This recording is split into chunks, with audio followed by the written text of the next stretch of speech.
Critics of President Rodrigo Duterte call for an end to the present darkness in the Philippines on Easter. Opposition group Tindig Pilipinas cites forms of suffering in the Philippines, such as losing loved ones to human rights abuses, whether by private criminals or criminals with a badge. But instead of slamming the present administration outright, the group calls for unity and seeks an end to polarization. Tindig Pilipinas says, quote, "In the spirit of Easter, we call on all Filipinos to move towards ending the polarization and acrimony that punctuate our national life. Political hatreds caused by labels such as Dilawan or Duterte detract from our common humanity. Labels and name-calling prevent us from opening our hearts to the suffering and injustice before us, and in the process, allow our hearts to harden and deny difficult truths."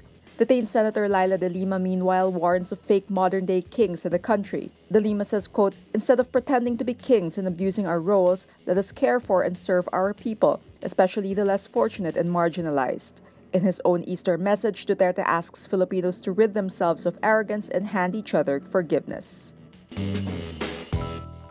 Philippine National Police Chief Ronald Dela Rosa has mixed feelings about beatings inside police and military academies. Dela Rosa categorically says beatings inside training schools are illegal, but admits the blows he's taken during his academy days are what made him who he is today. Hindi ko diyan justify. I am talking. Pagka ako, talking out of experience. Diyan ako naging matibay dahil ka sa dinaanan ko. Yung lahat na dinaanan ko paghihirap, diyan ako naging disiplinado at diyan ako naging ganito ngayon.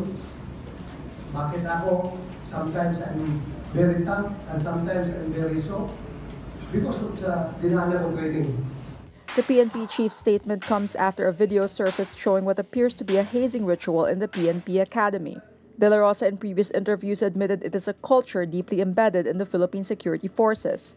Dela Rosa says, quote, "Your enemies are criminals. The enemies of the military are the NPA or the Abu Sayyaf. So if you don't subject police and military to tough training, you will have a very weak police and armed forces." But he says toughness can be ingrained by subjecting erring underclassmen to strenuous physical activities. North Korean leader Kim Jong-un on Sunday attends a concert in Pyongyang by South Korean entertainers, the first in over a decade.